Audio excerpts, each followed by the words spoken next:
핏은 일주일 내내 해도 괜찮을까요? 아니면 무리일까요? 아마 앞으로도 이 질문은 꾸준히 반복될 겁니다. 답하기 참 애매한 질문이죠. 왜냐하면 사람마다 체력이 다르고 피로를 견디는 신체적 특성도 다르고 회복 속도도 제각각이기 때문입니다. 특히 크로스핏은 강도가 높은 운동이다 보니 무리하면 몸이 망가질 수 있고 반대로 너무 적게 하면 효과를 보기 어렵다는 이야기도 있습니다. 만약 모두가 같은 회복력과 체력을 가지고 있었다면 크로스핏은 얼마나 자주 해야 하는지 고민할 필요도 없었을 겁니다.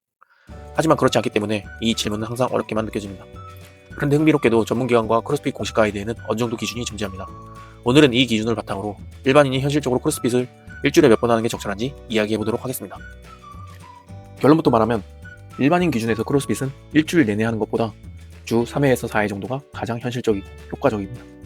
물론 많이 하면 더 빨리 좋아지지 않을까? 라는 생각이 들 수도 있지만 고강도 운동은 단순히 많이 한다고 결과가 좋아지는 구조가 아닙니다. 세계보건기구 WHO에서는 고강도 운동을 주 75분에서 150분 정도로 권장하고 있습니다. 이는 하루에 몰아서 하라는 뜻이 아니라 회복을 포함한 주간 단위 빈도를 전제로 한 기준입니다. 그리고 미국 스포츠의학회 ACSM 역시 고강도 운동을 일반적으로 주 2회에서 4회 정도로 권장하고 있고 그 이상을 무리해서 지속하면 피로 누적이나 부상 위험이 높아질 수 있다고 말합니다. 여기서 중요한 건 이 기준을 크로스핏에 그대로 대입해 볼 수 있다는 점입니다. 왜냐하면 크로스핏은 한 수업 안에서도 실제로 심박이 크게 올라가는 고강도 구간, 즉 와드 시간은 보통 10분에서 25분 정도이기 때문입니다. 물론 준비 운동이나 스트렝스 파트까지 포함하면 수업 전체는 1시간 정도지만 몸에 강한 자극이 들어가는 구간은 결국 이 와드 시간대입니다.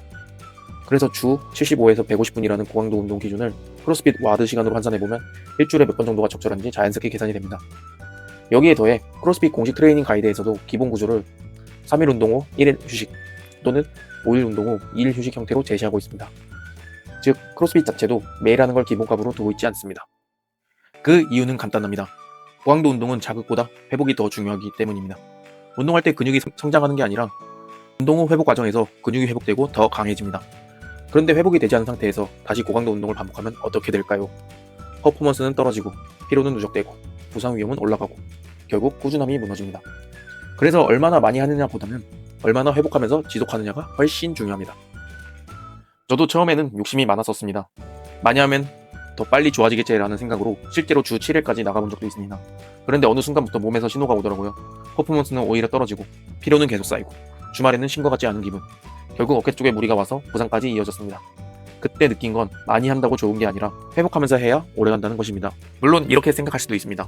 근데 제 주변엔 매일 하는 사람도 있는데요. 맞습니다. 하지만 그 사람들은 대부분 회복 능력이 좋거나 수면 영양 관리가 철저하거나 운동 경력이 긴 경우입니다. 즉 그건 일반적인 기준이라기보다는 특수한 케이스에 가깝습니다. 그래서 현실적인 기준을 정리하자면 운동을 처음 시작한 사람은 주 2회에서 3회, 어느 정도 적응된 사람은 주 3회에서 4회, 경험이 많고 회복 관리가 되는 사람이라면 주 4회에서 5회, 이 정도가 가장 현실적이라고 볼 수 있습니다. 중요한 건 많이 하는 게 아니라 오래 하는 것입니다. 크로스핏은 단기간에 몰아서 하기보다 오래 할 수 있을 때 진짜 효과가 나옵니다. 저도 어느 순간부터 안 되던 더블언더가 되고 밴드 없이 풀업이 되고 결국 바머스럽까지 도전해 볼 수 있게 되더라고요. 그런데 그만큼 느낀 것도 있습니다. 많이 하는 것보다 중요한 건 다치지 않고 오래 하는 거라는 걸요. 저도 최근에 다른 운동하다가 다쳐서 한동안 운동을 못하게 됐는데 그 시간이 생각보다 많이 답답했습니다. 그래서 더더욱 느꼈습니다. 무리해서 많이 하는 것보다 내 몸이 버틸 수 있는 선 안에서 꾸준히 하는 게 결국 가장 빠른 길이라는 걸요. 만약 이제 막 시작했거나 얼마나 자주 가야 할지 고민 중이라면 오늘 영상이 기준을 잡는 데 조금이나마 도움이 되었으면 좋겠습니다. 감사합니다.